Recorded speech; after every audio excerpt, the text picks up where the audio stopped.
पण निवडणुकाच झाल्या नाहीत या शहरामध्ये. निवडणुका झाल्या नाहीत म्हणजे शहरं बंद आहेत का? असं नाही आहे.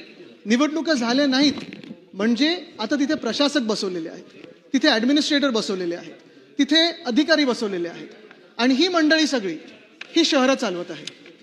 ही शहरं कशी चालवत आहेत? जर आपण पाहिलं तर ॲडमिनिस्ट्रेटर बोलल्यानंतर हे काही जनतेतून निवडून आलेले नाही आहेत. इथे अनेक असे आमदार आहेत, मुंबईचे खास करून आमदार असतील, पुण्याचे असतील, नाशिकचे असतील, ठाण्याचे असतील, नागपूरचे असतील, जे पहिले नगरसेवक होते त्यानंतर आमदार म्हणून ते इथे निवडून आलेले आहेत आणि आपल्या आपल्या शहराचे ते विषय मांडत आलेले आहेत. पण एखादा नगरसेवक असणं हे प्रत्येक शहरासाठी गरजेचं आहे, कारण प्रत्येक शहरामध्ये गटर वॉटर मीटरचं असेल, रस्त्याचा विषय असेल, सगळे काही असतील. हे सगळे विषय मंत्री महोदय नाही त्यांनी सांगितलंय. एक मिनिट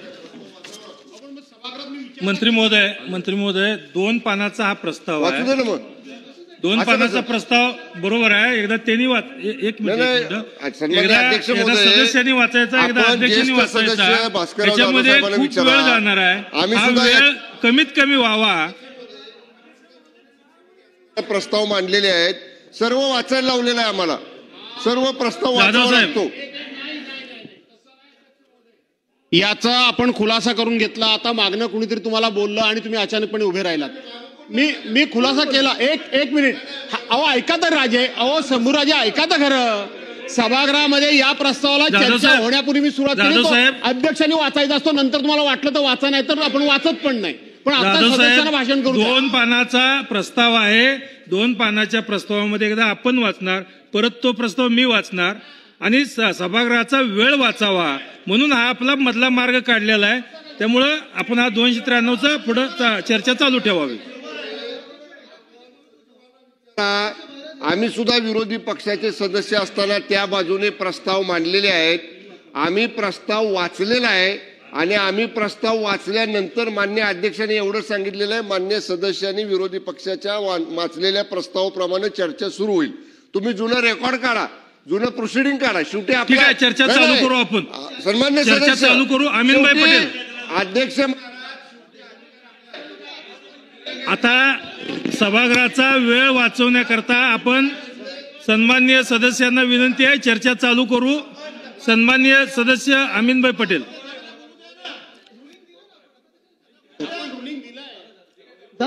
आपण बोलणार आहे का? अजित साहेब बोलणार आहे का? आपण बोला. माझं भाषण आहे ना. बोला.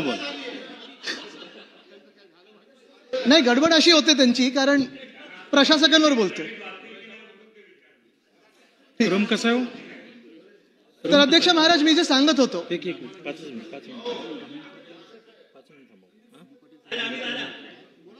ते मागून येतात. बरं ठीक आहे, बोला. अध्यक्ष महाराज, मी जे सांगत होतो की गेले 2-2.5 वर्ष या महाराष्ट्रामध्ये जिथे 50% शहरं आहेत, 50% आपली लोकसंख्या शहरांमध्ये राहते, इथे प्रशासक बसवलेले आहेत. प्रशासक बसवल्यानंतर साधारणपणे स्थानिक नागरिकांनी, सामान्य माणसांनी, प्रत्येक व्यक्तीने जायचं कोणाकडे? नगरसेवकाकडे जायचं, आमदाराकडे जायचं, खासदाराकडे जायचं. आणि मग नगरसेवक नसल्यानंतर गटर वॉटर मीटर हे प्रश्न सोडवणार तरी कोण? वेगळ्या वेगळ्या शहरांमध्ये आपली आपली पद्धत आहे, प्रशासनाची पद्धत असते. त्याच्यात तुम्ही वॉर्ड ऑफिसरकडे जाता, डीएमसी कडे जाता, एएमसी कडे जाता. पण हे सगळं करून देखील प्रश्न काही सुटत नाही. अनेक टेंडर अशी काढली जातात, अनेक कामं अशी काढली जातात जिथे आपल्याला दिसतं, स्पष्टपणे दिसतं. आणि मग काही सत्ताधारी पक्षातले लोक हा विषय घेतात, काही आम्ही विषय घेतो की कुठे ना कुठेतरी गफलत झालेली आहे, घोळ झालेला आहे, घोटाळा झालेला आहे, गडबड झालेली आहे. आणि ही सगळी गडबड ह्याच्या मागे नक्की कोण आहे, तर हे कोणी उत्तर द्यायला पुढे येत नाही. मुळात जनप्रतिनिधी नसल्यामुळे, लोकातून निवडून आलेले प्रतिनिधी नसल्यामुळे ह्यांना काही पडलेलीच नाहीये. अधिकारी आपल्या सहीवर चालवत आहेत, आपलं आपलं प्रत्येक ठिकाणी मंडळ बनवलेलं आहे. आणि हे सगळं पाहिल्यानंतर अध्यक्ष महोदय, मला 2 ओळी मी ज्या काही आता पाहिल्या होत्या त्या लक्षात येतात. परिस्थिती शहरांची बघा कशी आहे. शेर मी बोलतोय, लोढा साहेब ऐकून घ्या. लगाकर आग शहर को बादशाह ने ये कहा, लगाकर आग शहर को बादशाह ने ये कहा, उठा है दिल में तमाशे का शौक बहुत, उठा है दिल में आज तमाशे का शौक बहुत, झुका के सर, म्हणजे हे सगळे अधिकारी, झुका के सर सभी शाहपरस्त बोल उठे, हुजूर का शौक सलामत रहे, शहर और भी बहुत है. ही परिस्थिती अशी झाली अध्यक्ष महोदय. तुम्ही मग मुंबई घ्या, ठाणे घ्या, पुणे घ्या, नाशिक घ्या, नागपूर घ्या, कोल्हापूर घ्या, वसई विरार घ्या, सोलापूर घ्या, प्रत्येक शहरामध्ये आज प्रशासक बसवलेले आहेत. प्रत्येक शहरामध्ये ना सत्ताधारी पक्षाचं काही ऐकलं जातं ना विरोधी पक्षाचं काही ऐकलं जातंय. आम्ही आमदार म्हणून कितीही जरी प्रस्ताव टाकले तरी अधिकाऱ्यांना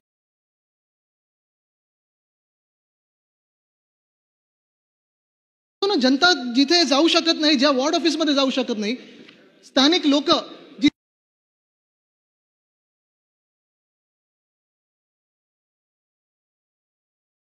जनता जिथे जाऊ शकत नाही, ज्या वॉर्ड ऑफिसमध्ये जाऊ शकत नाही, स्थानिक लोक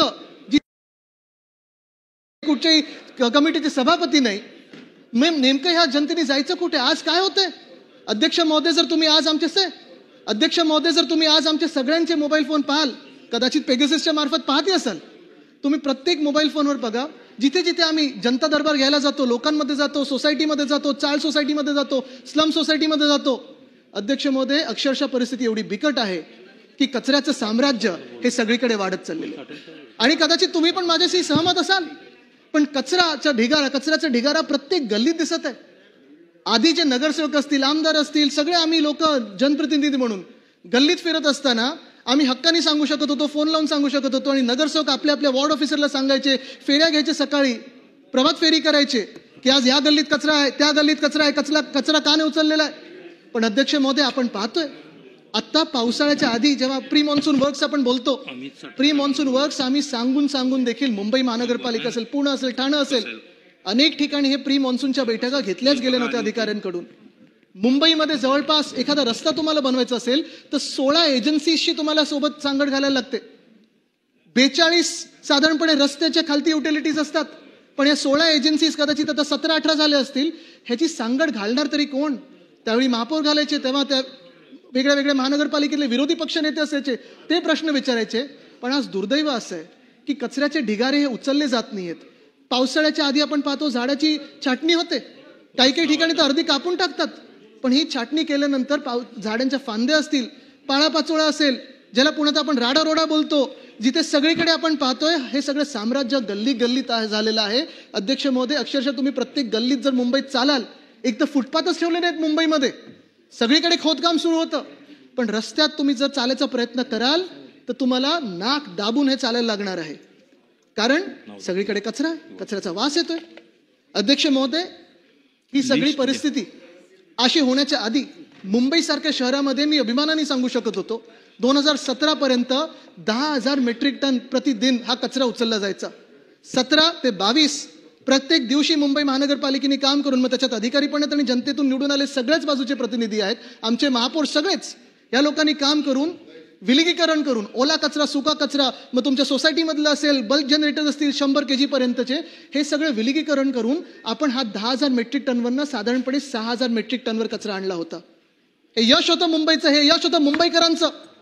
पण दुर्दैवाने आता प्रॉब्लेम असं झालेला आहे की आज जिथे जिथे आम्ही आमदार म्हणून जातो, आम्ही वेगळ्या वेगळ्या कामांची भूमिपूजन करतो, उद्घाटन करण्याचा प्रयत्न करतो, ती उद्घाटन देखील करतो, पण तिथेच बाजूला साधारणपणे आपण पाहतो की कचऱ्याचा ढिगारा तिथे वाढत चाललेला आहे. जेव्हा आम्ही विचारतो मुंबई महानगरपालिकेला किंवा ठाणे असेल, पुणे असेल, की आयुक्त महोदय आज कचरा का नाही उचलला गेला, डीएमसी महोदय आज कचरा का नाही उचलला गेला, वॉर्ड ऑफिसर महोदय कचरा का नाही उचलला गेला, आम्हाला उत्तर तर नाही, गाड्या तेवढ्याशा नाही आहेत आमच्याकडे, कचऱ्याच्या गाड्यांच्या तेवढ्या फेऱ्या होत नाहीयेत. अध्यक्ष महोदय आपल्या पण मतदारसंघात असाच प्रॉब्लेम असेल, आपण पण पाहत असाल, जिथे जिथे फिरत असता आपण, शहरातली लोक, शहरातले आमदार म्हणून, अर्थात आपण ग्रामीण भागातले जेव्हा चर्चेला आणतो विषय तेव्हा शेतकरी असतात, सगळे विषय आपण घेतोच, पण शहराचे विषय घेत असताना शहरीकरण जेव्हा वाढत चाललंय, नागरीकरण जेव्हा वाढत चाललेलं आहे, तेव्हा कचऱ्याचं विलगीकरण.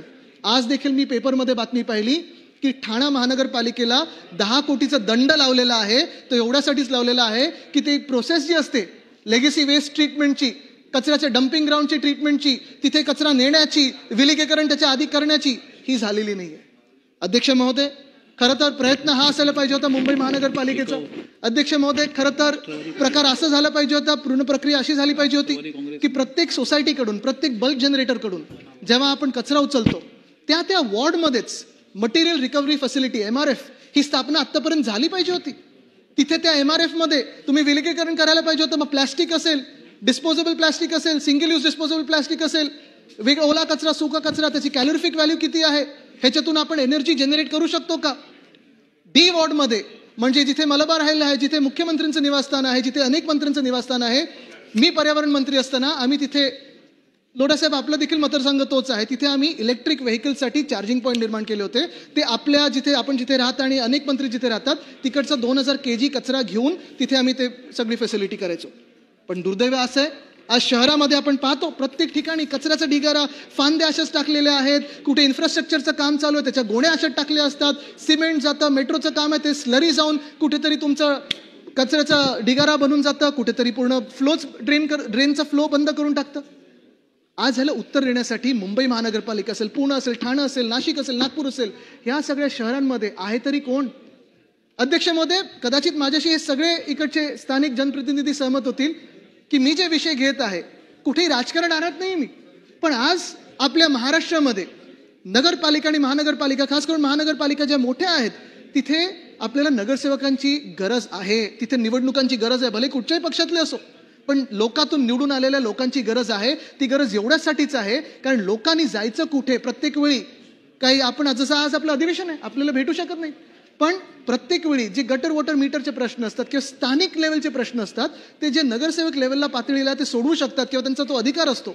मग बाथरूम बांधण्याचा असेल, बेंच देण्याचा असेल, स्ट्रीट फर्निचर देण्याचा असेल, हा अधिकार नगरसेवकांचा आणि स्थानिक स्वराज्य संस्थांचा आपण खेचून घेत आहोत. हे दुर्दैव. आज हे सगळं चाललंय कुठून? तर नगर विकास खात्यातून चाललंय, कदाचित मुख्यमंत्री कार्यालयातून चाललं असेल, पण स्थानिक स्वराज्य संस्था ह्याचा अर्थ काय? स्थानिक स्वराज्य संस्था म्हणजे urban local self governance body. ही तिकडे जे राहतात त्यांनी निवडून दिलेले नगरसेवक असतात, महापौर असतात. आज त्या महापौरांना ताकद देणं गरजेचं आहे, आज त्या स्थानिक स्वराज्यांना ताकद देणं गरजेचं आहे. पण त्या स्थानिक स्वराज्य संस्थांना दुर्दैव असे स्वराज्य त्यांचं काढून घेतलेलं आहे आणि जणू काही आयुक्तांचं आणि ह्या अधिकाऱ्यांचं स्वराज्य सुरू आहे. हे दुर्दैव आहे आपल्या राज्याचं. आज जसं कचऱ्याचा प्रश्न आहे अध्यक्ष महोदय, दुसरा बिकट प्रश्न आहे, खास करून मुंबईचा प्रश्न मी मांडीन इथे, तो म्हणजे BST बसचा आहे. BST बसचा प्रश्न आहे. मी आज अलीकडेच वाचत होतो, ग्रॅच्युटी दिली जात नाहीये, पेन्शनला कुठेतरी अडचण येते, पगार आहेत ते वेळेवर दिले जात नाहीयेत. जे बसेस होत्या अध्यक्ष महोदय, दुर्दैवाने हे सांगायला लागेल की ज्या बसेस गेल्या वर्षापर्यंत, साधारणपणे गेल्या वर्षापर्यंत 2022 पर्यंत 3,500-4 हजार बसेस आपल्या मुंबई शहरात होत्या. मग त्याच्यात मिनी बसेस होत्या, मीडियम रेंज बसेस होत्या, लॉंग रेंज बसेस होत्या. ह्या सगळ्या आता कमी करत चाललेल्या आहेत. कोण कमी करतंय? हे कोण निर्णय घेत आहे हा कमी करण्याचा? जर मुंबईचा आर्थिक कणा मोडायचा असेल तर पहिला घाव हा BST वर कोण मारत आहे? अध्यक्ष महोदयचं उत्तर आज आपल्याला मिळालं पाहिजे, कारण तुम्ही आणि आम्ही, आपले कितीतरी इथे आमदार आहेत, 36 आमदार मुंबईचे आहेत, आपण सगळे हाच प्रश्न विचारतोय की BST ला संपवण्याचा प्रयत्न कोण करत आहे? जी BST अनेक वर्ष चांगली चालत होती, मुंबईची खरी लाईफलाईन ही BST आहे. कधी मी पाहतो अनेकदा पूर आले, कधी बॉम्बस्फोट झाला, कधी काही दुर्दैवी झालं, रेल्वे बंद होते पण BST चालू राहते. अशी ही माझी BST आहे, माझ्या शहराची BST. ती कोण बंद पाडतंय ह्याचा निर्णय आणि ह्याचा निकाल आज लागला पाहिजे.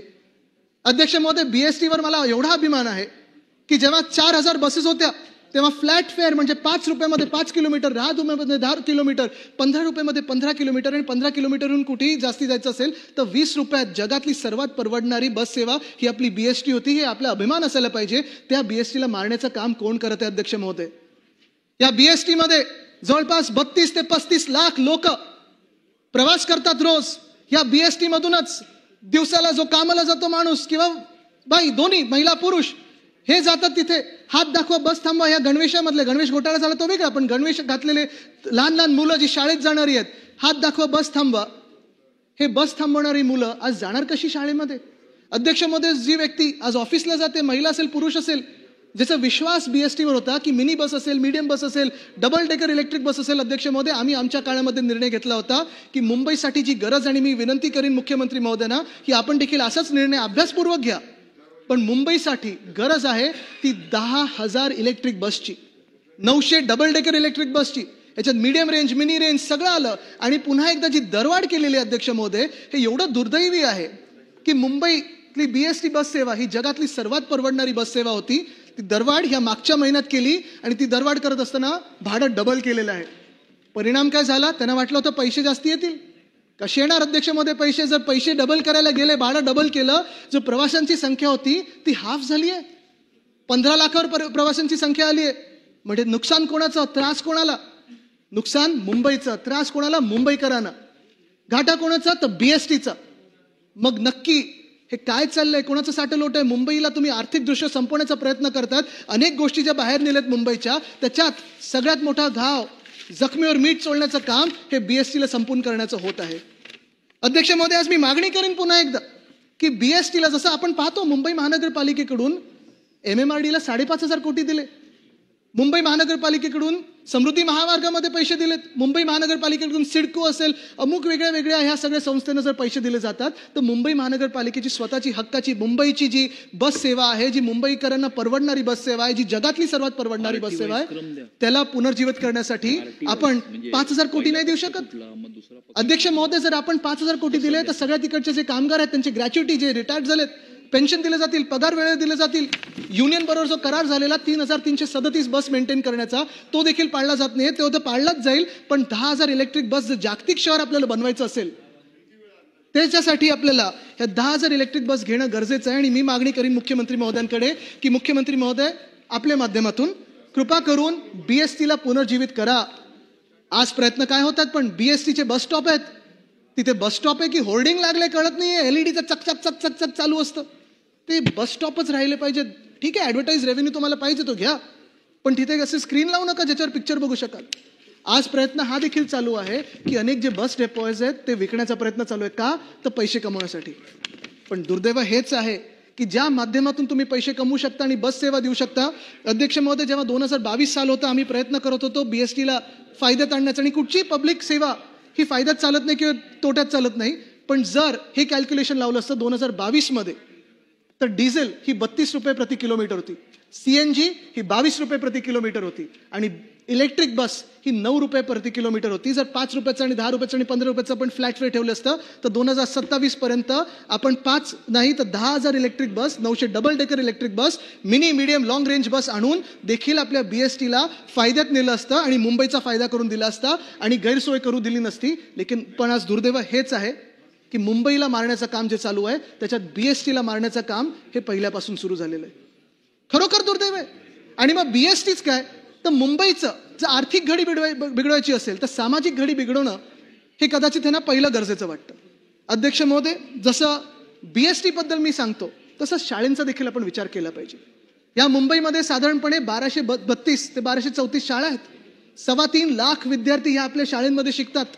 अनेक गोष्टी आम्ही वेगळ्या वेगळ्या ह्या शाळेंमध्ये सुरू करत होतो.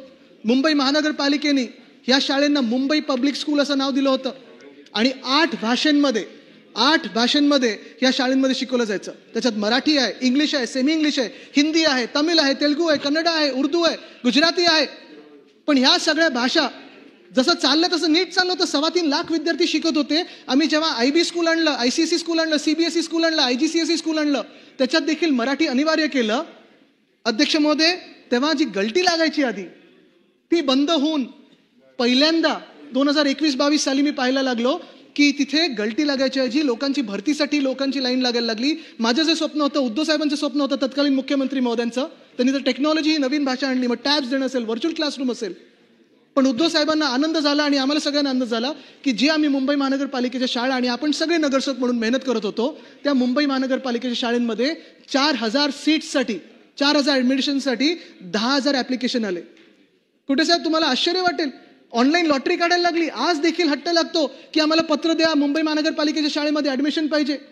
कारण IGCSE, IB, आमचा प्रयत्न हा होता की प्रायव्हेट स्कूलमध्ये जिथे जिथे आम्हाला जे काही शिकण्याचं एक सौभाग्य मिळालं किंवा जाण्याचं एक भाग्य मिळालं, तेच शिक्षण, त्याच दर्जाचं शिक्षण हे आपण आपल्या राज्यामध्ये सगळीकडे आणलं पाहिजे होतं. हेच आम्ही पुढे ठाणं असेल, नाशिक असेल आणि बाकीच्या सगळ्या शहरांमध्ये असेल, जिल्हा परिषद शाळांमध्ये आणण्याचा प्रयत्न करत होतो. आपल्या देशामध्ये राईट टू एज्युकेशन आहे, पण आपल्या देशामध्ये एक मूलभूत बदल जो आणणं गरजेचं आहे ते म्हणजे राईट टू क्वालिटी एज्युकेशन आणि इक्वालिटी इन एज्युकेशन. प्रत्येक गावातल्या विद्यार्थ्याला जसं शहरामध्ये आपल्याला अभ्यास करायला मिळतो किंवा ते ज्या काही सुविधा मिळतात त्या मिळाल्या पाहिजेत. अजून एक अध्यक्ष महोदय आम्ही गोष्ट सुरू केली होती ती म्हणजे सेफ स्कूल, सुरक्षित शाळा. ती का बंद पडली हे अजूनही मला कळत नाही. ना त्यांच्यावर आमचा रंग होता, ना नाव होतं, ना त्या स्कीमला काही वेगळं नाव दिलं होतं. सुरक्षित शाळा हे होतं. लोढासाहेब, आपण हे करणं गरजेचं आहे, आपण देखील हा विचार करणं गरजेचं आहे. सुरक्षित शाळा ह्या 2 भागांमध्ये होतं, एक बाहेरी आणि एक अंतर्गत. बाहेरचा जो काय भाग होता तर प्रत्येक विद्यार्थी, मग ती लहान मुलगी असो किंवा मुलगा असो, ज्या शहरांमध्ये लहान मुलं सुरक्षित आहेत, ज्या शहरांमध्ये लहान विद्यार्थी सुरक्षित आहेत, ते शहर जागतिक पातळीवर सगळ्यात सुरक्षित मानलं जातं, सगळ्यात चांगलं मानलं जातं. अध्यक्ष महोदय, ह्या सेफ स्कूलच्या प्रोग्राममध्ये आम्ही अनेक संस्थांबरोबर काम केलं, WRI असतील वगैरे, लोकल काही आर्किटेक्चरचे कॉलेजेस होते त्यांच्याबरोबर काम केलं आणि पूर्ण शहराचं मॅपिंग केलं. तसंच मी तत्कालीन नगरविकास मंत्र्यांच्या मागे लागलो होतो की तुम्ही पूर्ण महाराष्ट्रभर ही कॉम्पिटिशन घ्या आणि सगळ्या शहरांमध्ये शाळेचं मॅपिंग झालं पाहिजे. प्रत्येक शाळेचं जर मॅपिंग केलं आणि 50 मीटरचा रेडियस आजूबाजूचा आपण सुरक्षित करण्याचं ठरवलं, तिकडचा फुटपाथ चांगला असायला पाहिजे, सिग्नलिंग जे बाहेर असतात, लाल पिवळा हिरवा सिग्नल ते नीट असायला पाहिजे, झिब्रा क्रॉसिंग नीट असायला पाहिजे. प्रत्येक विद्यार्थ्याला, मग ते भले ती मुलगी किंवा मुलगा सायकलवरून येऊ, चालत येऊ, बसमधून येऊ, गाडीतून येऊ, ऑटो रिक्षामधून येऊ, जर ती शाळा आणि 50 मीटर आजूबाजूचे सुरक्षित असले शाळेत येण्यासाठी आणि घरी जाण्यासाठी, तर ते शहर चांगलं आहे. आणि योगायोगाने जर तुम्ही पूर्ण शहराचं मॅपिंग केलं तर प्रत्येक वॉर्डमध्ये अनेक शाळा असतात आणि ह्या शाळा जर सुरक्षित झाल्या, बाहेरचा परिसर चांगला झाला, तर जवळपास आपलं 70% शहर हे चांगलं होऊन जातं. अंतर्गत काय होतं आहे सेफ स्कूलचा प्रकार, तर आत गेल्यानंतर तुम्हाला 3-4 गोष्टींचा चेकअप प्रत्येक वर्षी होणं गरजेचं होतं. पहिलं म्हणजे ऑप्थॅल्मॉलॉजी. अध्यक्ष महोदय, मला स्वतःला जेव्हा चष्मा लागला होता, जवळपास 1.5-2 महिने मलाच माहिती नव्हतं की मला चष्मा लागला, भुरकट दिसत होतं, थोडंसं हे दिसत होतं आणि मी समोर जाऊन लादीवर बसायचो, टीचर सांगायची जमिनीवर बस, तिथे बसून मी लिहायचो.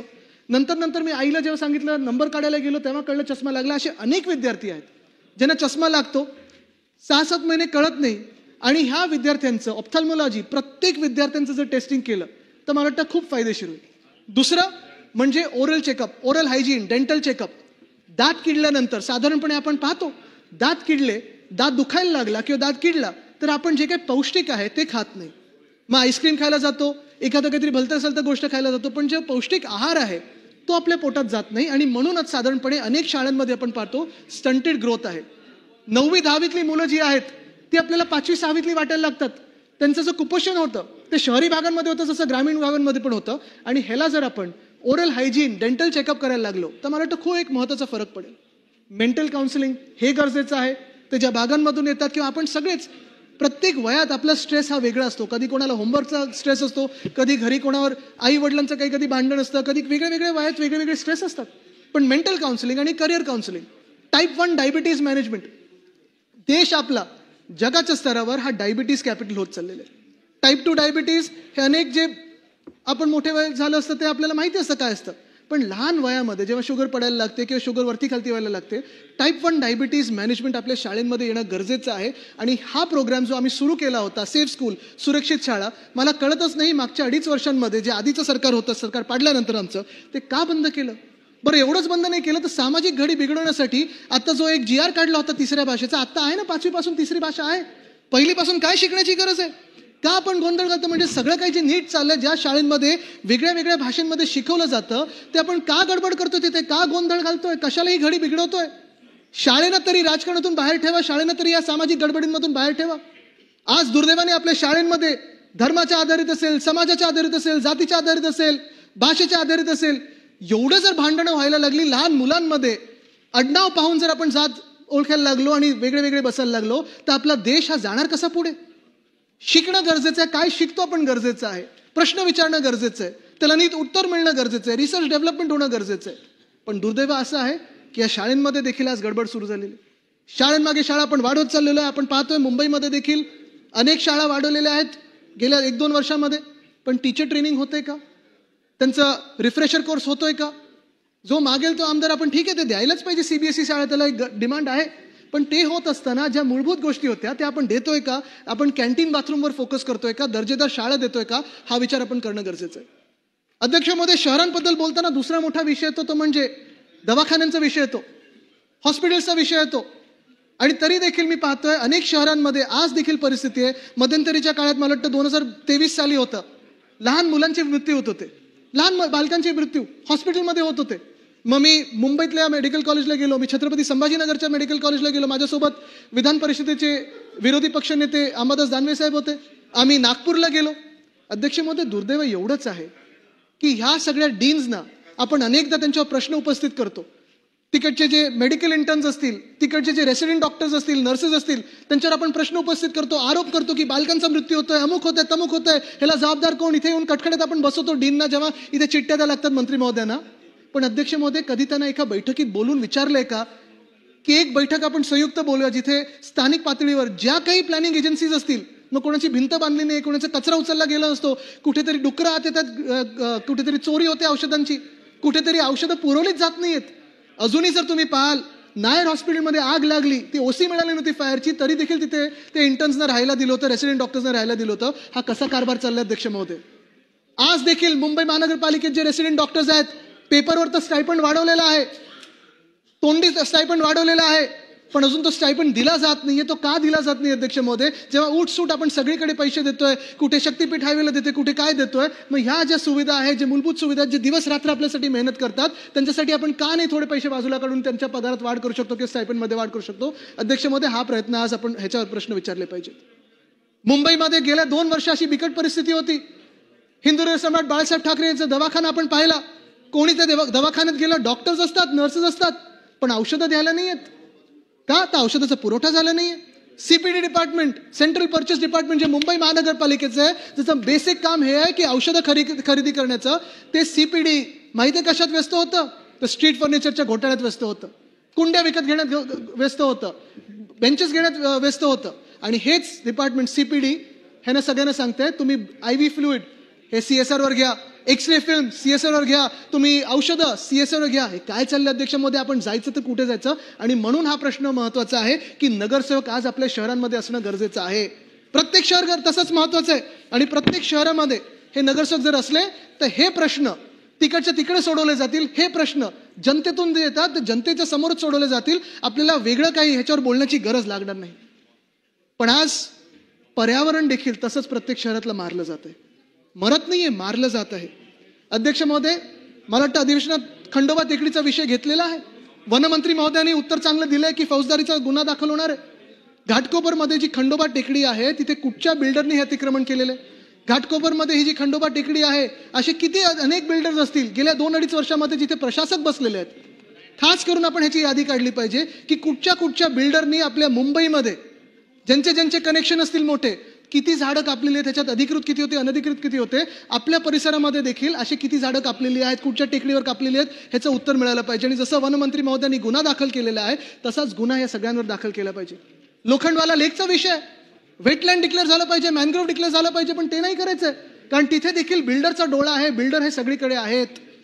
पुण्यामध्ये एक महत्वाचा विषय जो येतो, सातत्याने येतो, गेले 2-2.5 वर्ष येतो, पुण्याचे आमदार देखील मांडत असतात, आम्ही देखील मांडत असतो. ते 2 विषय महत्वाचे, म्हणजे एक वेताळ टेकडीचा विषय आहे आणि दुसरा म्हणजे रिव्हरफ्रंट डिस्ट्रक्शनचा विषय आहे. वेताळ टेकडीचा विषय एवढा भयानक आहे अध्यक्ष महोदय, तुम्ही माझ्यासोबत कधी चला किंवा वनमंत्री महोदयांना घेऊन जातो मी. टेकडी आहे, हिरवगार टेकडी आहे. दररोज तिथे कितीतरी शेकडो पुणेकर सकाळी असेल किंवा दुपारी असेल चालायला जातात, फेरी मारून येतात, एक्सरसाइज करतात, थोडं ट्रेकिंग करतात. हिरवगार परिसर आहे, छान परिसर आहे. पण आज काय होते तिथे? प्लॅनिंग काय आहे तिकडच्या? ते जे काही महानगरपालिकेचं प्लॅनिंग, खालतून बोगदा, बाजूनी मेट्रोचा बोगदा आणि बाजूनी हिल कट करून एक फ्लायओव्हर पण करायचं. अध्यक्ष महोदय, गंमत अशी आहे की तुम्ही खालतून 2 बोगदे करताय, एक मेट्रोसाठी करताय, एक रस्त्यासाठी करताय, मग तिसरं तुम्हाला कशाचं गरजेचं आहे? फ्लायओव्हरची गरज काय आहे? मी तर त्यांना सांगतो मग पूर्ण टेकडीच कापून टाका ना, असंच सपाट रस्ता बनवून टाका. एवढं जर तुम्ही पोखरणार असाल त्या वेताळ टेकडीला, हिरवगारची टेकडी आहे ती खराब करणार असाल, तर मग अर्थ काय या टेकडीचं नाव ठेवून? अध्यक्ष महोदय, दुर्दैव हेच आहे की तिथे त्या लोकांना, पुणेकरांना, हजारो पुणेकरांना ह्युमन चेन बनवायला लागली आणि सांगायला लागलं की जो कोणी पक्ष या वेताळ टेकडीच्या मागे असेल आम्ही मतदान करणार नाही, आम्ही बॉयकॉट करू. तेव्हा सगळे पक्ष एकत्र आम्ही सांगितलं आम्ही हात लावणार नाही.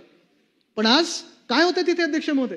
आज परत ती परिस्थिती बदललेली, सत्ता आली नाही, प्रशासक बसलेले आहेत, प्रशासक कोणाला ऐकायला तयार नाहीत, भेटायला तयार नाहीत, प्रशासक बदलले, तिथे नवीन प्रशासक बसलेत आणि वेताळ टेकडीचा परत प्रयत्न सुरू झालेला आहे.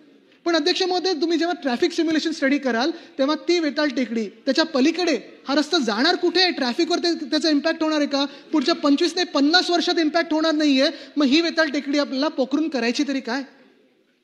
तसंच रिव्हरफ्रंट डेव्हलपमेंटचा प्रश्न आहे. रिव्हरफ्रंट डेव्हलपमेंट म्हणजे मी त्याला रिव्हरफ्रंट डिस्ट्रक्शन म्हणतो. पर्यावरण मंत्री असताना मी ते स्थगित केलं होतं.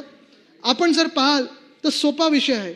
जगात कुठेही तुम्हाला नदीवर काम करायचं असेल तर नदीचं खोलीकरण होतं आणि रुंदीकरण होतं. कुठेही तुम्ही जगात पहा, नदी जर वाचवायची असेल, नदी ही जीवित गोष्ट आहे. आपल्याकडे नदीला तर आपण देवाप्रमाणे मानतो, आई म्हणतो, गंगा मा बोलतो, यमुना मा बोलतो. मुळा मुठा देखील तशीच त्या दोन्ही नद्या, त्याचा जो प्रवाह आहे आपण जर पाहाल तशीच पवित्र नदी आहे.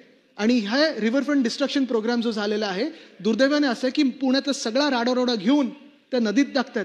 नदीला अरुंद करण्याचा प्रयत्न, म्हणजे कोणी डोकं लावलं हे अध्यक्ष महोदय मला माहित नाही, पण जगात कदाचित एकमेव उदाहरण असेल हे रिव्हरफ्रंट डिस्ट्रक्शनचं की नदीला खोल आहे, तिचं खोली कमी करण्याचं, जी रुंद आहे किंवा अजून रुंद करण्याची गरज आहे तिला अरुंद करण्याची, सिमेंट बँक बांधायची म्हणजे नदीचं बालदी बनवून टाकायची, नंतर स्विमिंग पूल करायचं.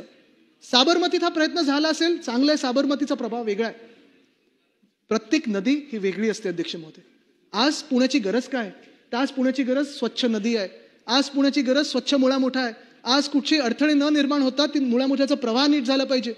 पण गेल्या 2-3 वर्षात आपण पाहतोय 15 मिनिटाच्या पावसामध्ये जर पुणे भरायला लागलं असेल, पूर यायला लागला असेल, तर काय उपयोग ह्या विकासाचा? काय विकासाचा रस्ता तुम्हाला हॉस्पिटलमध्ये न्यायचा आहे? नाही, आम्ही 15 मिनिटात जाणार. कुठे? हॉस्पिटलमध्ये. अध्यक्ष महोदय, जेव्हा परवानग्या घेतल्या जात होत्या तेव्हा त्या रिव्हरफ्रंट डिस्ट्रक्शनच्या जे काही रिव्हरफ्रंट डेव्हलपमेंट आणि म्हटलं मी डिस्ट्रक्शन म्हणतो, जे काही परवानग्या होत्या त्याच्यात पहिली ओळ होती की this is not a climate mitigation program. 7व्या की 8व्या पानावर लिहिलंय की this is a climate mitigation program. परवानग्या जेव्हा ECच्या घेतल्या 2018 मध्ये, CRC ऍक्टच्या घेतल्या, तेव्हा त्याच्यात स्पष्टपणे लिहिलं होतं की एक सुद्धा झाड तोडणार नाही. आता 7,500 झाडांची कत्तल करतात. काय लावले अध्यक्ष महोदय? हे कसं चाललंय? पुणे शहर बुडत चाललेलं आहे. आपण पाहतो प्रत्येक पावसानंतर पाण्याखाली जातं, 15 मिनिटाच्या पावसानंतर पाण्याखाली जातं. मेट्रोचे पिलर मुळ्या मोठ्यामध्ये तर आलेच आहेत, टेनिस कोर्ट एवढे मोठे पिलर आहेत. आणि त्याच सोबत सलीम अली बर्ड पार्क जे होतं तिथे राडारोडा केलेला आहे. सलीम अली बर्ड पार्क आहे ते पूर्णपणे डिस्ट्रॉय केलेलं आहे. आज पुण्याची जी हालत खराब होत चाललेली आहे, बिकट होत चाललेली आहे, ती एवढ्याचसाठी होत चाललेली आहे कारण हे रिव्हरफ्रंट डिस्ट्रक्शन प्रोग्राममुळे. जवळपास 4 पूल आणि 11 प्राचीन मंदिरं ही पाण्याखाली जाणार आहेत, ती ह्या रिव्हरफ्रंट डिस्ट्रक्शन प्रोग्राममुळे. रेड लाईन ब्लू लाईन बदललेल्या आहेत. जयंत पाटील साहेब इथे आलेले आहेत. ते मंत्री महोदय असताना आम्ही एक संयुक्त बैठक घेतली होती आणि तेव्हा देखील आम्हाला त्यांच्या खात्याने दाखवलं होतं की या लाईन्स कुठे ना कुठेतरी बदललेल्या आहेत. माझी मागणी ही राहील मंत्री महोदयांकडे, मुख्यमंत्री महोदयांकडे, की त्यांनी स्वतः बैठक आपल्या दालनात बोलवून हे रिव्हरफ्रंट डिस्ट्रक्शन प्रोग्राम असेल किंवा वेताळ टेकडीचा प्रोग्राम असेल, ह्याची बैठक आम्ही नाही बोलवलं तरी चालेल, आम्हाला बोलू नका, पण स्थानिक पुणेकरांना बोलवा. जे पुणेकर ह्याच्यावर आवाज उठवतात, गेले 2-2.5 वर्ष उठवतात, त्यांना बोलवा आणि मग पहा की सरकार कसं पुण्याला खराब करत आहे. तसाच प्रश्न नागपूरमध्ये अजनीवनाचा आहे. अजनीवन देखील साधारणपणे आपण पाहिलं तर 500 एकर एवढं रेल्वेची कॉलनी आहे, मान्य रेल्वेची कॉलनी आहे, पण आज जंगल झालेलं आहे. आज तिथे आपण पाहतो चांगले बसले बैठे बंगले आहेत, रेल्वेचेच आहेत, पण जे वन तिथे झालेलं आहे आपण पाहतोय, चांगली झाडी झुडपी आलेली आहे, ते वन छाटून तिथे इंटिग्रेटेड मॉडेल ट्रान्सपोर्टचं एक हब बनवायचं आहे. अध्यक्ष महोदय, आम्ही अनेकदा हा प्रयत्न केला आणि आमच्याच प्रयत्नामुळे ते वाचलेलं आहे. अजून 5-6 वर्ष ते अजनीवन, तिकडचे स्थानिक लोक रोज तिथे लढा देत आहेत. पण हा प्रयत्न टिकावा एवढ्यासाठी तिथे ऑल्टरनेटिव्ह पण आहे. जास्ती काही दूर नाही, 3-4 किलोमीटरवर एक पर्यायी जागा आहे जिथे झाडं नाही आहेत, जिथे झुडपी नाही, तिथे काही जंगल नाही आहे. आणि तिथे जर हे इंटिग्रेटेड मॉडेल ट्रान्सपोर्ट हब जे आहे, मग रेल्वे, मेट्रो, हायवे वगैरे सगळं तिथे जर आलं तर हे अजनीवन पण वाचेल, नागपूरची जी हिरवगार एक शान आहे ती वाचेल आणि तुम्हाला तिथे सगळं इंटिग्रेटेड मोड पण मिळतं. मग कशासाठी हा प्रयत्न चाललाय की पुण्यामध्ये वेताळ टेकडी तोडा, पुण्यामध्ये रिव्हरफ्रंट तोडा, मुंबईमध्ये घाटकोपर टेकडी तोडा, मुंबईमध्ये कुर्ला ITI मध्ये 9,000 झाडं तोडा, मुंबईमध्ये सगळीकडे आपण पाहतोय मॅनग्रोव्हची कत्तल चाललेली आहे. आमचं सरकार असताना अध्यक्ष महोदय मी नाही इल्ड करते अध्यक्ष महोदय, मी वेळ नाही देते अध्यक्ष महोदय. मी मंत्री असताना नाही अध्यक्ष महोदय, मी वेळ नाही देते, मी नाव नाही घेतलं अध्यक्ष महोदय, मी नाव नाही घेतले अध्यक्ष महोदय, मी नाव नाही घेतले अध्यक्ष महोदय, मी नाव नाही घेतलं. त्यांची हरकत काय आहे ते ऐकू, काय हरकत आहे? मध्ये 9,000 झाड तोडले, एकही झाड तोडलेलं नाही. मी त्याने स्वतः भेटून सांगितलं, झाड तोडला पण नाही, झाड तोडण्याचा प्रयत्न पण नाही. ते स्विमिंग पूलची त्यांची जी कल्पना आहे, स्विमिंग पूल पण नाही तिथे. जे त्याने नाही केला ते माननीय देवेंद्र फडणवीस सरकारने केला आहे. प्रथम वेळा महाराष्ट्रामध्ये छत्रपती शिवाजी महाराज देसी खेळाचा इंटरनॅशनल स्टेडियम बनवून टाकलाय. ते कुर्ला ITIचे वर्ड काढून टाका. पुढे जाऊया, ठीक आहे, बसा. पण ही मॅनग्रोव्ह, जेव्हा मी मंत्री होतो, पर्यावरण मंत्री होतो, तेव्हा आम्ही सगळ्यांना सोबत घेऊन 11 महिन्यांमध्ये 15,500 हेक्टर मॅनग्रोव्ह वाचवले होते. आज अध्यक्ष महोदय, जे प्रयत्न आम्ही करत होतो आणि हे संयुक्त प्रयत्न राहिले पाहिजे, त्याच्यात राजकारण आलंच नाही पाहिजे. ह्याच्यात ना भाजपा, ना शिवसेना, उद्धव बाळासाहेब ठाकरे, ना इतर कुठच्या पक्षाचा विषय, ना काँग्रेस, ना राष्ट्रवादी, ना कुठच्या गटाचा. महत्वाचा विषय अध्यक्ष महोदय हा आहे की आपण आपल्या महाराष्ट्राला पर्यावरणच्या दिशेने नेत आहोत की नाही, शाश्वत विकासाच्या दिशेने नेत आहोत की नाही. आज नांदगावमध्ये जे ॲशपॉन्ड होतं अध्यक्ष महोदय, खरोखर आपण सगळ्यांनी जेव्हा नागपूरचं अधिवेशन असेल, नागपूरनं अगदी 15 किलोमीटरवर आहे, अर्ध्या तासात आपण पोहोचून जाऊ. 750 एकरचा हा ॲशपॉन्ड होता. तो ॲशपॉन्ड नॉन सायंटिफिक होता. कापरखेडा असेल, कोराडी असेल, तिथून ही फ्लाय ॲश यायची, त्या पाईपला देखील चिरे होते, त्या पाईपमधून ती ॲश बाहेर पडायची. तिकडच्या गावकऱ्यांना सगळी ही फ्लाय ॲश जी हायवेमध्ये वापरू शकतो, जी रस्त्यांमध्ये वापरू शकतो, जी आपण सगळीकडे चांगल्या कन्स्ट्रक्शनमध्ये वापरू शकतो, ती तिथे ॲश डंप केली जायची. 750 एकर अध्यक्ष महोदय. कशासाठी? तुम्ही 10 मिनिटं तिथे उभं राहिलात ना, हा पांढरा शर्ट तुमचा काळा होईल. गाड्यांच्या टपावर तुम्ही बघाल, मंदिरांच्या कौलांवर बघाल, घरांच्या कौलावर बघाल, जे पाणी जे नागपूरला येतं, जी कानन नदी आहे, सगळ्या नद्या आहेत, चंद्रपूरमधून इराई नदी आहे, हे सगळं ॲशचं जे साम्राज्य आहे हे कुठे ना कुठेतरी बंद झालं पाहिजे अध्यक्ष महोदय. नांदगावचा फ्लॅश पॉइंट बंद झाला पाहिजे. तिकडचे जे इलिगल कोल वॉशरी आहेत, इलिगल कोल वॉशरीमधून आपण पाहतो हा कोळशाचा स्कॅम जो आहे, चांगला कोळसा हा तिथे आणला जातो, तो बाहेर कुठेतरी पाठवला जातो, खराब कोळसा धुतला जातो, काळं पाणी सगळ्या शेतकऱ्यांच्या त्या सगळ्या शेतामध्ये जातं. आणि दुर्दैव असं आहे की ते जे सगळे तिकडचे शेतकरी आहेत किंवा नांदगावचे गावकरी आहेत, त्यांची संख्या एवढी कमी आहे की ती वोट बँक बनत नाही, म्हणून आपण त्यांचा आवाज ऐकत नाही. आम्ही हा फ्लाय ॲश पॉइंट बंद केला होता. हे देखील आज महत्वाचं. जसं हा नांदगावचा ॲश पॉइंट आहे, तसं महाराष्ट्रात कुठे कुठे ॲश पॉइंट आहे. फ्लू गॅस डिसल्फरायझेशन प्लांट त्यांनी लावला आहे का वरती, स्टॅकिंग केलंय का, हे सगळे विषय मला वाटतं आज महाराष्ट्रासमोर आणणं गरजेचं आहे. आपण प्रत्येक वादात व्यस्त राहू, ठीक आहे, आपण मागे काय झालं, 50 वर्षापूर्वी काय झालं, 100 वर्षापूर्वी कोण काय बोलत होतं, हे सगळं ठीक आहे, पण आपल्या भविष्याबद्दल कोण लढत आहे, भवितव्याबद्दल कोण बोलत आहे. तरुण आहेत ते विचारतात की आम्हाला जॉब कोण देणार, आमचा जो आपण पाहतो वायू खराब झाली, प्रदूषित झाले, पाणी प्रदूषित झालेलं आहे, ह्याचा विचार कोण करणार, जी कत्तल होते ते कोण थांबवणार. ही कत्तल थांबवणार आणि ही जी कत्तल लोकांची जी आपण करत आहोत, नांदगावचा ॲशपॉन्ड असेल किंवा असे काही प्रदूषणाचे जे काही स्रोत असतील ते थांबवणं हे आपल्या हातात आहे. आपण आज विधिमंडळमधून इथे बसलेलो आहे. अध्यक्ष महोदय, हेच बोलत असताना सगळे जिथे आपण पाहतो मुंबईत आज एक महत्त्वाच्या विषयावर तुमचं लक्ष आकर्षित करणं गरजेचं आहे. कारण ठीक आहे, मी पर्यावरणावर बोललो, BSTवर बोललो, मी आज हॉस्पिटल्सवर बोललो, शाळेंवर बोललो, नगरसेवक नाही त्याच्यावर बोललो, पण नगरसेवक नसताना अध्यक्ष महोदय मुंबईमध्ये 2022-23 साली जो रस्त्याचा मेगा स्कॅम झालाय ह्याच्यावर देखील बोलणं गरजेचं आहे अध्यक्ष महोदय. अध्यक्ष महोदय, 2023 साली जानेवारीमध्ये म्हणजे ऑगस्टमध्ये 22च्या 2 टेंडर आले होते, ती रद्द झाली. 2023च्या जानेवारीमध्ये 15 जानेवारीला मी सगळ्यांना अवगत करत होतो, मी ओरडून सांगत होतो की 5 लाडके कॉन्ट्रॅक्टर्स, त्यांची नावं मी घेत नाही कारण माझं युद्ध हे कॉन्ट्रॅक्टर्स सोबत नाहीये, माझं युद्ध हे सिस्टीम सोबत आहे. मी इथे कोणाची नावं पण घेणार नाही कारण मला कोणाला टार्गेट करायचं नाही. पण अध्यक्ष महोदय, 5 कॉन्ट्रॅक्टर्सना कधी नव्हे तसं मुंबईमध्ये 5 एरियाज बनवून दिले, 5 पॅकेट्स.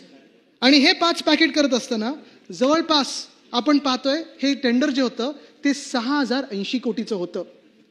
अध्यक्ष महोदय, आपण असाल अनेक इथे आमदार आहेत मुंबईतून आलेले ज्यांनी मुंबईत नगरसेवक म्हणून काम केलेलं आहे. कधीही याच्या आधी आपण सत्तेत होतात, सत्तेत नव्हतात, सगळ्या बाजूनी मुंबई महानगरपालिका स्टँडिंग कमिटी आपण पाहतात, सगळेच पक्ष तिथे असतात. कधीही अध्यक्ष महोदय आपण मुंबईमध्ये मायनर रोड्स असतील किंवा छोटे रस्ते असतात त्याचं कॉन्क्रिटीकरण केलं नव्हतं, कारण आपल्या रस्त्याखाली युटिलिटीज असतात, तिथे डक्टिंगसाठी जागा नसते. मध्यंतरी मागणी केली आम्ही आयुक्तांकडे, दोन्ही पक्षाच्या लोकांनी केली, ती त्यांनी आत्ता मान्य केली सद्यस्थितीला. तरी देखील पुढचं काय हे अजून चित्र तसंच भुरकट आहे. पण अध्यक्ष महोदय, एकतर मायनर रोडचं कॉन्क्रिटीकरण घेतलं. दुसरं म्हणजे आपल्या इतिहासामध्ये, मुंबई महानगरपालिकेच्या इतिहासामध्ये ॲडव्हान्स मोबिलायझेशन फंड 10% कधीही दिला नव्हता. हा ॲडव्हान्स मोबिलायझेशन फंड जेव्हा तुम्हाला ग्रीनफील्ड रस्ते असतात, हायवेज बनवायचे असतात, तेव्हा दिला जातो. मुंबईसारख्या शहरामध्ये कधी दिला नव्हता. हा ॲडव्हान्स मोबिलायझेशन फंड 10% दिला. त्यानंतर आपण पाहतो हे जे कार्टेल होतं, हे 5 कॉन्ट्रॅक्टर्सचं कार्टेल कसं केलं त्यांनी अध्यक्ष महोदय. कॉन्ट्रॅक्टर A 4.5% अबवला त्यांना मिळाले, बाकीच्यांनी काय भरलं होतं 10.80 आणि दुसऱ्यांनी 13.40. कॉन्ट्रॅक्टर B, मी मुद्दामून नावं घेत नाही कारण माझं युद्ध हे कॉन्ट्रॅक्टर सोबत नाही. कॉन्ट्रॅक्टर B नी पहिलं पाकिट जे होतं ते 8.10ला भरलं होतं, दुसरं पाकिट 6.75ला भरलं होतं. कॉन्ट्रॅक्टर C ह्यांनी पहिलं पाकिट जे हरायला त्याला सांगितलं होतं, जे 9.22ला भरलं होतं, त्याच कॉन्ट्रॅक्टरनी पाकिट 5 हे 7.49%ला भरलं होतं. कॉन्ट्रॅक्टर D दुसरं पाकिट जे त्याला जिंकायचं होतं त्यांनी 6.30ला भरलं होतं, तिसऱ्या पॅकेटमध्ये 9.99ला भरलं होतं, 5व्या पॅकेटमध्ये 11.77ला भरलं होतं. आणि कॉन्ट्रॅक्टर E पाकिट 2 हे 11.30ला भरलं होतं, पाकिट 3 हे 7.20ला भरलं होतं, पाकिट 4 हे 13.71ला भरलं होतं आणि पाकिट 5 हे 14.40ला भरलं होतं. मुळात जर हे आपण पाहिलं तर हे प्रत्येक कॉन्ट्रॅक्टरला त्यांनी सांगितलं होतं की तुम्ही एक पाकिट कमी ह्याच्यात भरायचं, बाकीची 3 पाकिटं जास्ती भरायची, म्हणजे तुम्ही त्याच्यात हराल पण तुम्हाला 1 पाकिट मिळालं. ठीक आहे, हे सगळं झालं. जेव्हा मी ऑब्जेक्शन घेतलं होतं, मला आयुक्त तेव्हा उत्तर कशावर द्यायचे तर ट्विटरवर द्यायचे उत्तर. विश्वजितजी जरा थांबा, सिरियस विषय. उत्तर आम्हाला ट्विटरवर यायचं आणि ट्विटरवर आल्यानंतर आम्हाला सांगितलं गेलं होतं की नाही आता 6080 कोटी नाही, हे जे एस्केलेशन आहे म्हणजे हे प्रत्येक पाकिटमध्ये एस्केलेशन पण केलं होतं. एक तुमची स्टँडर्ड रिवाइज रेट असतो, तो रिवाइज रेट त्यांनी 20% वाढवलेला. म्हणजे तुम्ही विचार करा, पहिलंच 20% जास्ती, त्याच्यात अधिकचे हे पैसे. स्टँडर्ड रिवाइज रेट वाढवल्यानंतर लोएस्ट बिडरला त्यांनी 4.5, 6 साधारणपणे 4 ते 7% मध्ये जास्तीचे पैसे देत होते. आम्ही ऑब्जेक्शन घेतल्यानंतर सांगितलं महापालिकेने की नाही हे चुकीचं आहे, आता स्टँडर्ड रिवाइज रेटलाच आम्ही देऊ, हे बिडिंग प्रोसेसमध्ये आम्ही जाणार नाही, ह्या 5 कॉन्ट्रॅक्टर्सना 5 देऊ, ॲडव्हान्स जास्तीचे पैसे देणार नाही, एस्केलेशन देणार नाही. मग अध्यक्ष महोदय, जर एस्केलेशन देणार नसाल, स्टँडर्ड रिवाइज रेटलाच देणार असाल, मग तुम्ही कसं सांगता हे बिडिंग झालं? म्हणजे तुम्ही ठरवलं की तुम्ही अमुकाला 3 रुपये, अमुकाला 5 रुपये, अमुकाला 2 रुपये, अमुकाला 6 रुपये. बिडिंगच जे तुम्ही मान्य करत नाहीयेत, बिडिंगच सांगताय तुम्ही की हे खोटं ठरलेलं बिडिंग आहे माझ्या आरोपावर, मी आरोप केल्यावर आणि सगळ्या विरोधी पक्षांनी आरोप केल्यानंतर. मग हे बिडिंग झालंच कसं? हे बिडिंगच होऊ शकत नाही. हे सेट टेंडर आहे, हे सेट कार्टेल आहे. 5 लोकांना त्यांनी ठरवलं की तुम्ही इथे कमी भरायचं, इथे जास्ती भरायचं, आणि नंतर सांगितलं की नाही आता तुम्हाला एवढेच पैसे मिळतील. 1000 कोटीची तफावत होऊ कशी शकते? 5000 कोटीला नंतर ते टेंडर गेलंय. अध्यक्षमध्ये 6080 कोटीचं टेंडर जेव्हा 5000 कोटीला जातं आणि महापालिका सांगते की नाही आता जसे आलेले रेट्स ते देणार नाही, जे आम्ही ठरवतो ते रेट्स देणार, म्हणजे कॉम्पिटिशनच कुठे झाली? मुळात ही टेंडर प्रक्रिया चुकीची झाली आहे, हीच फ्रॉड झालेली आहे अध्यक्ष महोदय. पण हे प्रश्न विचारायला अनेक नगरसेवक जे स्टँडिंग कमिटीमध्ये असायचे, जे इम्प्रुव्हमेंट कमिटीमध्ये असायचे, दोन्ही बाजूचे जे नगरसेवक असायचे अध्यक्षमध्ये, ते नसताना आज आयुक्तांना प्रश्न विचारते तरी कोण? आज ह्या एएमसीला प्रश्न विचारते तरी कोण? आज आपल्या मुंबईचे साधारणपणे जेव्हा 5000 कोटी असेच उडवले जातात, ॲडव्हान्स मोबिलायझेशनमध्ये असेल, ह्या जास्तीच्या पैशामध्ये असेल, आज प्रश्न विचारते तरी कोण? मग दक्षिण मुंबईचे जे कॉन्ट्रॅक्टर होते, जो आमचं दक्षिण मुंबईचं पॅकेट घेतलं होतं, जिथे माझा मतदारसंघ आहे, अध्यक्ष महोदयांचा मतदारसंघ आहे, त्या मतदारसंघातल्या कॉन्ट्रॅक्टरने सांगितलं मला काम जमणार नाही. आणि साहजिक आहे, कारण हे सगळे मोठे कॉन्ट्रॅक्टर्स आहेत, त्यांना छोटी छोटी कामं रस्त्याची जमत नाहीत, मायनर रोडची जमत नाहीत. त्यांनी सांगितलं आम्हाला जमत नाही, आम्ही काम गिव्हअप करतो. अध्यक्ष महोदय, रस्त्याची कामं अशीच खोळंबून पडलेली आहेत. प्रत्येक आता 3 पाऊस ओलांडून गेले, आम्हाला पावसाच्या आधी सांगतात नाही आम्ही सेफ स्टेजवर आणले, पण कॉन्ट्रॅक्टर आहे तरी कोण? दुसरे कॉन्ट्रॅक्टर एक आहेत ज्यांचा पूल मला वाटतं रायगडमध्ये पडला होता, त्या कॉन्ट्रॅक्टरला इथे पेनल्टी लावलेली आहे. पेनल्टी दिली की नाही दिली हे उत्तर अजून आम्हाला सरकारकडून येत नाही, शासनाकडून येत नाही. आणि आयुक्त महोदय सांगतात की नाही पेनल्टी कशातून आकारली जाणार? जो त्यांना पैसा दिला जाईल त्याच्यातून आपण पेनल्टी कापू.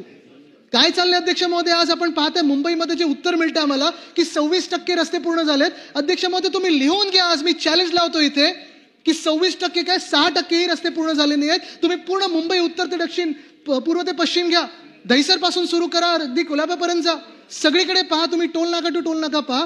एकही रस्ता आपल्या कुठच्याही मतदारसंघामध्ये मुंबई महानगरपालिकेने ह्या टेंडर मधला पूर्ण केला नाही आणि पुढच्या टेंडरवर गेले 6000 कोटीच्या. काय चाललंय अध्यक्ष महोदय? किती भ्रष्टाचार करायचा, किती पैसे खायचे?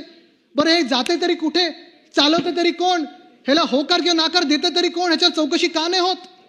आज मुद्दा हा उपस्थित होतो की 2 टेंडर दिली गेली, एक 2023 एक 2024, आणि ह्या दोन्ही टेंडरमध्ये जी कामं झालेली आहेत ती कामं अपुरी आहेत. अनेक ठिकाणी पेनल्टी लावलेली आहेत, कामं भयानक आहेत. माझ्या वरळी मतदारसंघामध्ये कोळीवाड्यामध्ये जर तुम्ही याल तर कोळीवाड्याचा जो सगळ्यात महत्त्वाचा रस्ता आहे, अक्षरशः गोणीचे त्याच्यावर इम्प्रिंट दिसत आहेत, पावलांचे फुटप्रिंट्स दिसत आहेत. एवढं भयानक प्रकारचं काम सगळीकडे दिसायला लागले अध्यक्ष महोदय. मध्यंतरीच्या काळात आपण सगळ्यांनी संयुक्त बैठक घेतली. एक आमदार तर मला खासगीत असं बोलले, ते सत्ताधारी पक्षातले, की त्यांनी हा दम दिला आयुक्तांना की निवडणुकीच्या आधी आमच्याकडून तुम्ही भूमिपूजन करून घेतली, आता काम तरी चालू करा. झाले 6-8 महिने झाले निवडणुकीला. मला नाव नाही घ्यायचं त्या आमदारांचं, आहेत ते इथे. पण मुख्य गोष्ट हीच आहे की दुर्दैव हे आहे आपल्या राज्याचं की आज नगरसेवक नाही. ठीक आहे, अडचणीत नाही आणायचं मला, त्यांचं खास प्रेम आहे माझ्यावर, दुसरीकडे असले तरी ठीक आहे, पण कारण मी वचनपूर्ती केलं त्यांना विचारा. पण एक आहे अध्यक्ष महोदय, हे रस्ते जे आहेत, हे फुटपाथ जे आहेत, फुटपाथ वॉकेबिलिटी मुंबईमध्ये चालू कुठे शकतं? आज पुण्यात चालून दाखवा, मुंबईत चालून दाखवा, कुठच्याही शहरांमध्ये चालण्यासारखा फुटपाथ राहिला तरी का? रस्ता तुम्ही क्रॉस करू शकता का? अध्यक्ष महोदय, ही सगळी जबाबदारी ही आपली आहे. विधिमंडळामध्ये आपण आज ठरवायला पाहिजे की झालं ते बस झालं, कुठे ना कुठेतरी या भ्रष्टाचाराला आळा घातलाच पाहिजे. हे जे 2 रोड स्कॅम्स आहेत ह्याची चौकशी करून जे कोणी याच्यात दोषी असतील त्यांना जेलमध्ये फरफटत नेणं गरजेचं आहे. तर आम्ही समजू की या सरकार करप्शनवर सिरियस आहे. अध्यक्ष महोदय, ह्यानंतरच सगळ्यात मोठा विषय जो मला आपल्या लक्षात आणायचा आणि सगळ्यांना अवगत करायचा आहे तो म्हणजे धारावीचा. धारावी कदाचित आतापर्यंत जगात असलेला सर्वात मोठा लँड स्कॅम आहे. अध्यक्ष महोदय, गोष्ट सोपी आहे पण डोंगरा एवढी आहे. धारावी, मूळ धारावी हे 300 एकर आहे. धारावीमध्ये स्लम सोसायटी आहे, ज्याला आपण झोपडपट्टी बोलतो, इन्फॉर्मल हाऊसेस आहेत. धारावीमध्ये कोळीवाडा आहे, कुंभारवाडा आहे, चर्म उद्योग आहे, अनेक व्यवसाय आहेत, मायक्रो मीडियम स्मॉल इंडस्ट्रीज आहेत. धारावीमध्ये म्हाळा कॉलनीज देखील आहेत, धारावीमध्ये इमारती देखील आहेत. आणि या धारावीचा पुनर्विकास होणं गरजेचंच आहे. धारावीचा विकास झालाच पाहिजे, प्रत्येकाला त्याचं घर मिळालंच पाहिजे अध्यक्ष महोदय. पण हा पुनर्विकास होत असताना त्या मूलभूत 300 एकर, मूळ 300 एकरला 250 एकर आपण जोडले, शासनाने दिले, 240 एकर दिले. म्हणजे झाली किती ती जमीन? 540 एकर. मुंबईमध्ये 540 एकर ही काही कमी जमीन नाहीये. जे कोणी इथे रिअल इस्टेटमध्ये असतील, जे कोणी बिल्डिंग इंडस्ट्रीमध्ये असतील, त्यांना माहिती आहे की तुम्ही 300 एकरला जेव्हा फ्लॅट्स बनवता, तुम्ही इमारती बनवता, 250 एकरमध्ये नीट तुम्ही सामावून घेऊ शकता. मला वाटतं 25 वर्षापूर्वी फेज 1 तिथे झाले, राजीव गांधी नगर आहे मला वाटतं तिथे, बरोबर आहे, फेज 1 झालेलं, म्हाडानी केलेलं. पण अध्यक्ष महोदय, जणू काही हे 250 एकर आता पुरेसे नाहीत, रेल्वेची जमीन पुरेशी नाही, माहीम नेचर पार्क आणि सलीम अली बर्ड पार्क पुरेसं नाही. म्हणून आता काय चाललंय? मुंबईत जवळपास 1600 एकर, मग कुर्ल्यातलं 21 एकरचा मदर डेअरीचा, तिथे तुम्ही तर रिटायर्ड पोलीसवाल्यांना, सरकारी कर्मचाऱ्यांना असेल, मिल वर्कर्सना असेल, बीएमसी कर्मचाऱ्यांना असेल जे रिटायर होतात, तुम्ही त्यांना तिथे घरं देऊ शकता 21 एकरमध्ये कुर्ल्याच्या मदर डेअरीमध्ये, किंवा तुम्ही गार्डन पण बनवू शकता. पण ते नाही करायचंय. आज दुर्दैव मुंबईचं हे आहे की कोणाच्या तरी एका व्यक्तीसाठी, एका उद्योगपतीसाठी, आणि मी त्यांचं नाव नाही घेत कारण वैयक्तिक भांडण मुळीच नाहीये, जे कोणी असं मुंबईला लुटतील आम्ही त्याच्या विरोधात उभं राहू. पण 540 एकर अध्यक्ष महोदय, तुम्ही पुनर्विकास त्याच्यात करू नाही शकत. 250 एकर मध्ये तुम्ही ह्या सगळ्या इमारती बसू नाही शकत. अध्यक्ष महोदय, स्पष्टता कुठेच नाहीये की कोळीवाडा जाणार कुठे, कोळी बांधव जाणार कुठे. जसं आज छत्रपती शिवाजी मंडईमधून कोळी बांधवांना बाहेर काढतात, जसं आज ससून डॉकमधून काय ते महाराष्ट्र फिशरीज डेव्हलपमेंट कॉर्पोरेशननी बीपीटीला पैसे भरले नाहीत, एमबीपीटीला पैसे भरले नाहीत, तिथून कोळी बांधवांना बाहेर काढतात. तसंच अध्यक्ष महोदय, इथून कोळीवाड्यातून, धारावीतून तुम्ही कोळी बांधवांना बाहेर काढणार. कुंभारवाडा जाणार कुठे, चर्मोद्योग जाणार कुठे, एमएसएमई जाणार कुठे. ही काय नुसतं SRA स्कीम नाहीये अध्यक्ष महोदय, ही एक सोशल अपलिफ्टमेंट स्कीम आहे. आणि ह्याच्यात जो दुष्परिणाम ह्या मुंबईवर होणार आहे तो हाच आहे की मुंबईला ह्या पुनर्विकासाच्या नावाखाली 1600 एकर हे अदानी ग्रुपच्या घशात घालणार, एका ग्रुपच्या घशात घालणार आहे. मग त्याच्यात तुम्ही आमदार राहा, खासदार राहा, नगरसेवक राहा, मंत्री राहा, पालकमंत्री राहा, तुमचा हुकूम चालणारच नाहीये. दससाहेब, हे एवढं भयानक आहे की त्याच्यात अशा काही शर्ती टाकलेल्या आहेत की त्या 1600 एकरमध्ये जर ह्या समुदायाला, ह्या समूह जो आहे, हा अदानी समूह आहे, ह्या समूहाला जर वाटत असेल, ह्या ग्रुपला जर वाटत असेल की आम्ही UD-कडे एक परवानगी मागितली किंवा आम्ही BMC-कडे एक परवानगी मागितली, 15 दिवसात हो किंवा नाही येणं गरजेचं आहे. जर नाही आलं किंवा हो आलं तरी ह्या ग्रुपची मनमानी तिथे चालेल. मग काय उपयोग आहे अध्यक्ष महोदय आपण निवडणूक लढून? काय उपयोग आहे मुंबई ही मराठी माणसाच्या हातात ठेवून? अध्यक्ष महोदय, काय उपयोग आहे तुम्ही आमदार बना, खासदार बना, मंत्री बना, पालकमंत्री बना, मुख्यमंत्री बना, जर हा ग्रुप तुमचा ऐकणारच नसेल, हुकुमशाह त्यांची चालणार असेल तर? अध्यक्ष महोदय, 1600 एकरमध्ये तुम्ही नक्की काय बनणार आहात? आज मुलुंडमध्ये भीती आहे, आज अक्सा बीचला भीती आहे, आज कांजूरमार्गला भीती आहे की इथे नेमकं काय येणार आहे. कारण सगळ्यांना माहिती आहे की धारावीमध्ये जे अटी शर्ती टाकलेल्या आहेत, हा घोटाळा असा आहे की 2000 सालापर्यंतच जे लोक तिथे राहायचे त्यांना तिकडचं तिकडे घर मिळणार, तेही 350 स्क्वेअर फूट मिळणार. 2000 ते 2011 सालापर्यंत त्यांना सगळ्यांना बाहेर ह्या अदानी ग्रुपच्या घरांमध्ये मिळणार. कुठे? तर देवणार डम्पिंग ग्राउंडमध्ये, म्हणजे जिथे कचऱ्याचा ढिगारा आहे तिथे तुम्हाला घर मिळणार.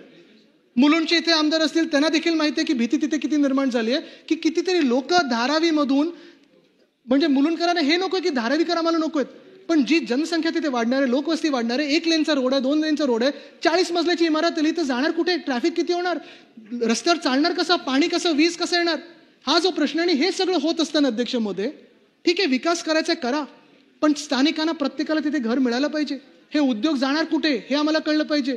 आणि कोणालाही अपात्र न ठरवता तुम्ही तिथे घरं दिली पाहिजेत. मध्यंतरीच्या काळात मला ती भेटायला आली लोक, साधारणपणे आपण पाहतोय मेघवाल समाज होता आणि अजून एक समाज होता, ते सगळे लोक गुजरातमधून अनेक वर्षापूर्वी, 150 वर्षापूर्वी येऊन तिथे धाराविक स्थायिक झाले. आणि त्या सगळ्या समाजाला जवळपास 80% यादी त्यांची अपात्र ठरवली अध्यक्ष महोदय. म्हणजे 150 वर्ष हे राहत आहेत, हा अदानी ग्रुप आत्ता आलाय आणि ह्यांना सांगतो तुम्ही अपात्र आहात. हे काय ना रोहिंग्या ठरवणार की बांगलादेशी ठरवणार तुम्ही? कसं चाललंय हे अध्यक्ष राज्य? कोण ठरवतं हे की अपात्र कोण आणि पात्र कोण, धारावीर हक्क कोणाचा आणि मुंबईवर हक्क कोणाचा? अध्यक्ष महोदय, ह्याच धारावीच्या पुनर्विकासासाठी तुम्ही विचार करा, जर तुम्ही आज किंवा इथे कोणी विकासक असतं आणि धारावी त्यांनी विकास करायला घेतलं असतं आणि तुम्ही सांगितलं असतं की नाही मला आता 250 एकर मिळालेले आहेत, अधिकचे म्हणजे 300 आणि 250 एकर 540 एकर मिळालेले आहेत, पण ह्याच्यात मला विकास करायचा नाही, मला ही पण जागा द्या, ती पण जागा द्या, ती पण जागा द्या, ती पण जागा द्या, फुकटात द्या सगळं, आणि इथे विकास करताना हे सगळे लोक अपात्र, ह्यांना मी कचऱ्याच्या ढिगाऱ्यावर पाठवणार. आणि हे सगळं करत असताना मुंबई महानगरपालिकेला 7,500 कोटीचा जो प्रीमियम आहे तो येणं बाकी आहे ते माफ, स्टेअरकेस प्रीमियम माफ, ओपन स्पेस प्रीमियम माफ, सगळं काही माफ. अध्यक्ष महोदय मला बोलू द्या, हा महत्वाचा विषय आहे, मी 5 मिनिटं घेतो. 5 मिनिटं घेतो. अध्यक्ष महोदय, जेव्हा 7,500 कोटी माफ होतात, अध्यक्ष महोदय जेव्हा स्टेअरकेस प्रीमियम माफ होतो, ओपन स्पेस प्रीमियम माफ होतो, हे सगळं माफ होतं, हे सगळे पैसे येणार होते ते मुंबई महानगरपालिकेला येणार होते ना. मग मुंबई महानगरपालिका पुढचा पगार कसा देणार? मुंबई महानगरपालिका पुढचे रस्ते कसे बनवणार? मुंबई महानगरपालिकेचे एक तर स्रोत तुम्ही बंदच केलेत, ऑक्ट्रॉय असेल किंवा सगळं काही असेल, सगळं काही जीएसटीला दिल्लीला जातं, दिल्ली थोडंफार आपल्या पदरी काही पाडतं, त्याच्यातून काही पुढे आलं तर मुंबईला मिळतं, सगळे पैसे तुम्ही मुंबईचे वळवता दुसरीकडे. पण आज प्रश्न उपस्थित होतो की धारावीमध्ये अजून एक घोटाळा जो होतोय तो म्हणजे TDRचा घोटाळा होतोय. इथे मला माहिती आहे अनेक लोक विकासक आहेत, त्यांचे वैयक्तिक धंदे असतील, व्यवसाय असेल. अध्यक्ष महोदय, TDR हा जो कॉन्सेप्ट आहे मुंबईमध्ये, ट्रान्सफरेबल डेव्हलपमेंट राईट, आज कायदा असा झालाय मुंबईमध्ये, एक तर इंडेक्सेशन काढलेलं आहे आणि इंडेक्सेशन काढून जर मुंबईमध्ये तुम्हाला कुठेही इमारत बांधायची असेल तर तुम्हाला TDR पहिला 40% हा अदानी ग्रुपकडूनच घ्यावा लागतो, अदानी ग्रुपकडून घ्यायला लागतो. म्हणजे ईस्ट इंडिया कंपनी एका वेळची होती, तसा हा अदानी ग्रुप आलेला आहे. मीटर ह्यांचं, वीज ह्यांची, इलेक्ट्रिक कारचं चार्जिंग स्टेशन ह्यांचं, बाकी सगळं ह्यांचं. बघा, कोणी नीट व्यवसाय करत असेल त्याला विरोध नाही, पण माझ्या मुंबईला लुटून, आमच्या मुंबईला लुटून आम्ही तिथे कोणालाही व्यवसाय करू देणार नाही. एक वीट आम्ही हलवू देणार नाही. अध्यक्ष महोदय, रस्त्यावर यायला लागलं तर रस्त्यावर येऊ, सगळं काही हलवू, पण ह्या धारावीचा विकास करत असताना कोणी मुंबईला आम्ही लुटू देणार नाही, हे आम्ही ठरवलेलं आहे. 7,500 कोटीचं प्रीमियम भरायचं नाही, ही कसली दादागिरी आहे?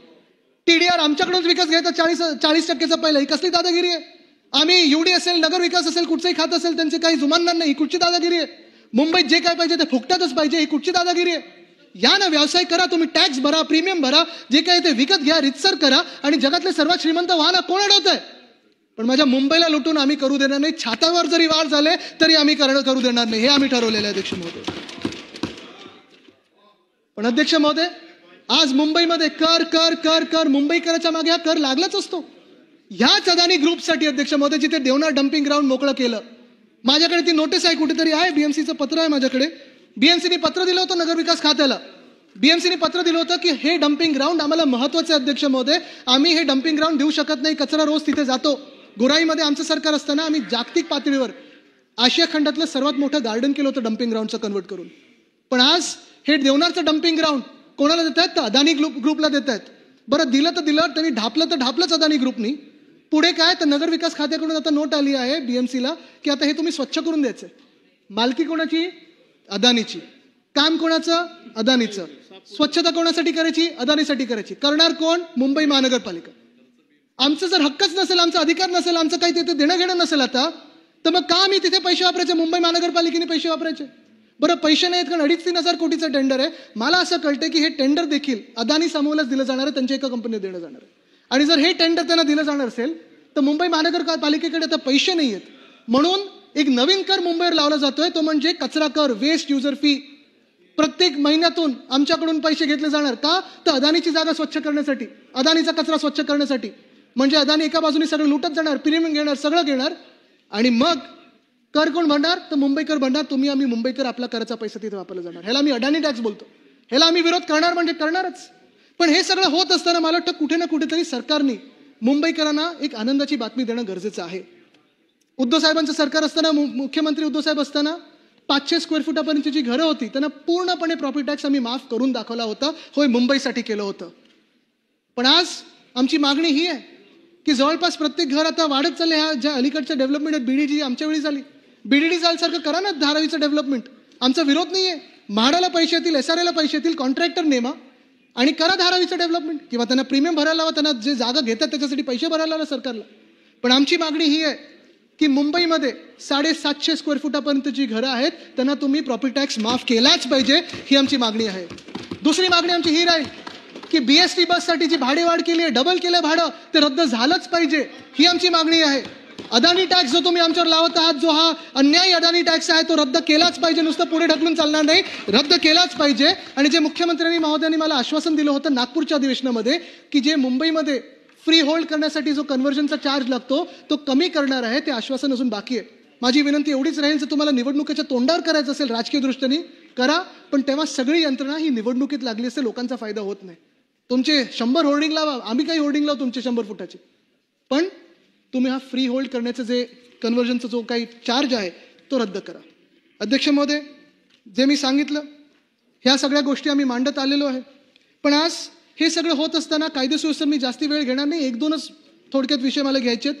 2 मिनिटात मी घेईन. परत एकदा मला, कारण माझी सहानुभूती मुख्यमंत्री महोदयांबरोबर आहे.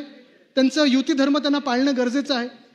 त्यांचं मी पहिलंच सांगितलं होतं की अभिनंदन करायचं ते ह्या गोष्टीसाठी करायचं की ज्या लोकांसोबत ते बसलेत, जे बाकीच्या गटांमध्ये आहेत, चड्डी बनियन गँग, ते काय करतात, त्याच्यात एक गोष्टी आहे, ते एक गोष्ट आहे त्याच्यात काही केलं त्या चड्डी बनियन गँगने, कुठे जाऊन बुक्का मारतात, कुठे जाऊन काही करतात, तर काय करतात ते मग येऊन, कारण त्यांच्यावर कारवाई तर होत नाही, ते काय बोलतात, मुख्यमंत्री महोदयांना येऊन सांगतात की पहली गल है की सारी गलती मेरी नहीं. काय बोलतात ते की पहली गल है की सारी गलती मेरी नहीं, चल जी है भी तो क्या मैं तेरी नहीं. आणि मग मुख्यमंत्री कारवाई करू शकत नाहीत. तर मी मुख्यमंत्र्यांचं कौतुक ह्याच्यासाठी करतो की त्यांनी खूप सहनशीलता दाखवलेली आहे. आता कुठे ना कुठेतरी मुंबईकरांच्या मागण्या असतील, शहरातल्या मागण्या असतील, आणि जे काही हे चड्डी बनियन गँगचं चालू आहे त्याच्यावर कठोर कारवाई होणं गरजेचं आहे. आणि शासन काय असतं, जनतेसाठी काय चालतं, कसं चालतं, हे त्यांनी दाखवणं गरजेचं आहे. धन्यवाद. जय हिंद, जय महाराष्ट्र.